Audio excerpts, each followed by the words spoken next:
Oke, assalamualaikum warahmatullahi wabarakatuh. Sebelum kita lanjut ke materi selanjutnya, sebelumnya kita ada tugas ya. Yang pertama adalah jelaskan mengenai hukum Kirchhoff 1 dan Kirchhoff 2. Perlu kita ketahui bersama ya, perbedaan antara hukum Kirchhoff 1 dan Kirchhoff 2. Kalau hukum Kirchhoff 1 itu adalah berhubungan dengan arus. Kalau Kirchhoff 2 itu adalah berhubungan dengan tegangan ya. Nah, maksudnya gimana? Kalau yang Kirchhoff 1 itu adalah jumlah arus pada suatu rangkaian itu adalah sama.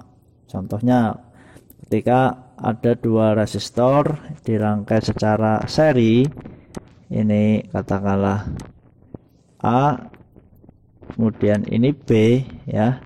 Arus di titik A dan titik B itu besarnya adalah sama ya, tetapi ketika rangkaiannya adalah paralel ya, ini adalah penjumlahannya. Misal ini adalah arus masuk, ini arus keluar. Misalnya kalau di sini masuknya itu adalah 10 ampere ya, berarti yang keluar itu jumlahnya harus sama dengan 10 ampere. Contoh, ini A, ini B, ini C. Di titik B arusnya kalau 5, berarti di titik C juga harus 5 atau nilainya 5.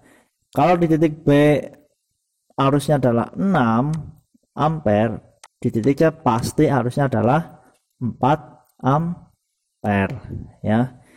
Ini kalau dinamakan hukum Kirchhoff 1. Sedangkan hukum Kirchhoff 2 itu adalah tegangan ya. Maksudnya gimana? Tegangan yang ada pada suatu titik rangkaian seri ya, itu besarnya adalah, misal ada dua rangkaian A dan B ya, tegangannya adalah sumbernya 12 volt, berarti adalah dibagi 2 ya. Di titik A tegangannya adalah 6 volt dan di titik B itu adalah 6 volt. Ini kalau hukum Kirchhoff 2 ya. Tetapi kalau percabangan seperti ini ya, itu sama. Kalau dapat di titik A itu adalah 12 volt, maka di titik B itu sama, B nya 12 volt, C nya juga 12 volt. Ini adalah perbedaan dari hukum Kirchhoff 1 dan Kirchhoff 2. Selanjutnya yang poin B adalah perhatikan 3 spesifikasi berikut. Yang pertama 220 garis miring 380. Nah, ini sebaiknya adalah dirangkai secara star ya. Kenapa? Ketika ini dirangkai secara delta, motor akan terbakar karena di sini delta itu adalah 380. Jadi ini harus dirangkai secara star ya. Yang kedua, kapasitasnya adalah 380 660 volt. Lebih baik ini adalah dirangkai secara star dulu, setelah itu adalah dirubah ke delta ya, supaya lebih aman ya. Untuk yang terakhir dengan kapasitas 400 garis miring 690, ini bisa langsung delta tanpa star ya, untuk menghasilkan output yang maksimal. Ketika ini hanya dirangkai secara star saja ya, motor tetap bekerja tapi tidak bisa maksimal seperti itu ya. Paham ya sampai sini ya? Oke. Untuk materi selanjutnya itu adalah berkaitan dengan cara merangkai instalasi listrik 3 fasa ya. Ini pengantar dulu sebentar ya. Di Indonesia Sistem tiga fasa umumnya diterapkan pada jaringan listrik yang disuplai oleh PLN mulai dari pembangkit sampai jaringan tegangan rendah atau JTR yang berada di depan rumah pelanggan atau rumah kita. Perlu kita ketahui bersama di sini ya. Kita akan menyambung kabel dari tiang listrik ya. Tiang listrik di sini. Ini ada R, ada S, ada T. Sedangkan rumah kita hanya butuh satu fasa. Ini rumah ya. Nah, di sini katakanlah ada dari satu tiang listrik menyuplai 9 rumah ya. Nah, ini harus dibagi secara seimbang. Tidak boleh dari ke-9 rumah ini hanya dihubungkan ke R saja atau S saja ataupun T saja. Jadi harus dibagi. Misal terdapat 9 rumah, ya 3 rumah pertama nanti ini dihubungkan dengan R-nya, 3 rumah berikutnya dengan S-nya, dan 3 rumah berikutnya itu dengan T-nya ya. Jadi sebisa mungkin dibuat yang seimbang seperti itu ya. Selanjutnya, sistem 3 fasa yang diterapkan PLN menggunakan tegangan 380. Ini yang disuplai atau dihasilkan oleh PLN atau perusahaan listrik negara. Nah, tetapi ada juga industri yang mempunyai pembangkit sendiri menggunakan tegangan 400 volt AC, 480 volt AC atau bahkan sampai 690 volt AC ya. Nah, mengapa sih harus ada sistem 3 fasa? Di sini ada yang perlu kalian cermati bersama, bahwasanya sistem 3 fasa itu dikembangkan karena memiliki keunggulan, yaitu adalah daya yang ditransmisikan bisa lebih besar dibandingkan satu fasa dengan, nah ini kata kuncinya di sini ya, besar penghantar dan arus listrik yang sama ya. Ini menghasilkan tegangan yang lebih besar. Jadi lebih hemat penghantar, lebih hemat arus seperti itu kalau 3 fasa ya. Nah, selanjutnya adalah berkaitan dengan penggunaan warna kabel di 3 fasa. Di sebelah kiri saya ini adalah all cable color code, sebelah kanan new cable color code. Ini adalah penggunaan kabel pada zaman dahulu ya. Untuk 3 fasa sendiri dulu adalah merah itu untuk line 1 atau R, kuning untuk line 2 atau S, sedangkan biru adalah untuk line 3 atau T. Ini dulu.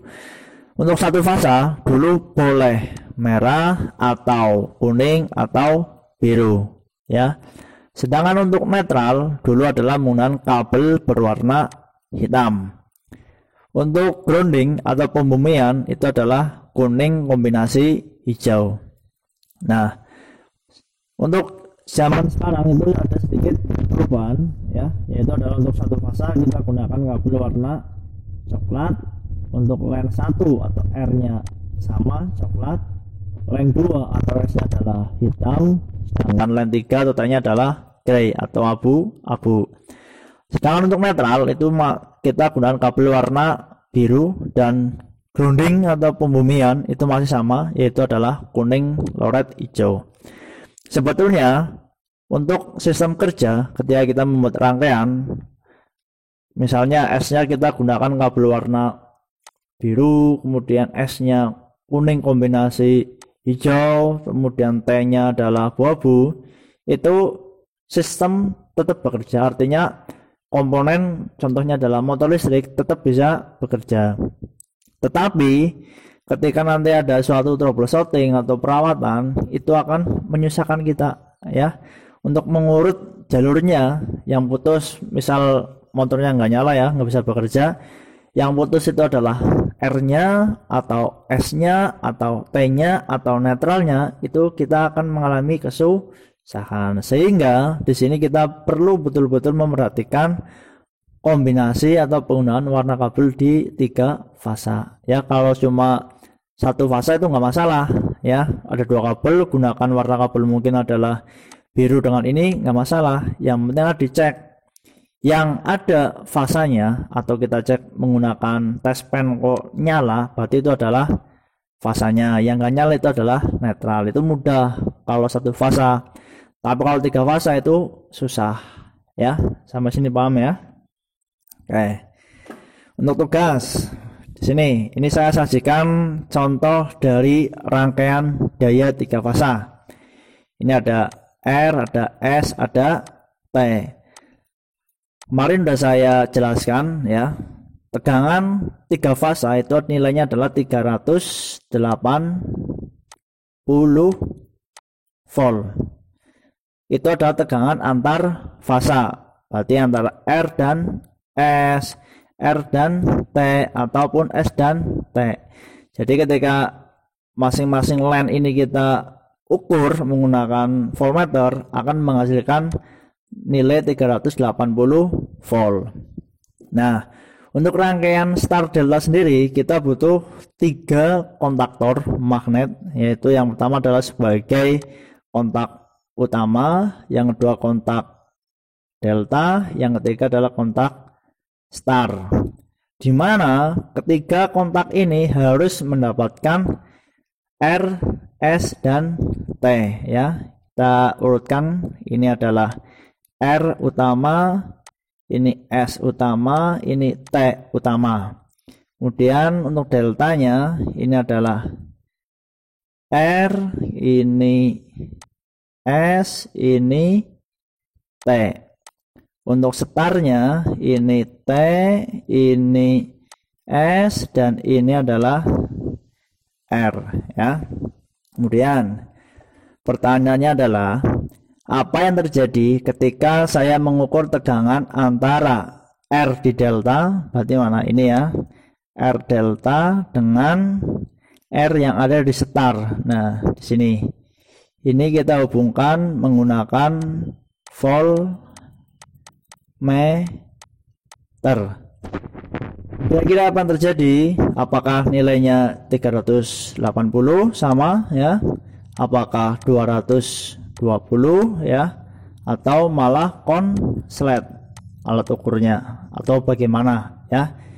Silakan jelaskan pendapat kalian. Terusnya sama ya, bisa dibaca sendiri di situ. Mungkin itu saja pada kesempatan kali ini. Ada kurang lebihnya saya mohon maaf. Billahi taufik wal hidayah. Wassalamualaikum warahmatullahi wabarakatuh.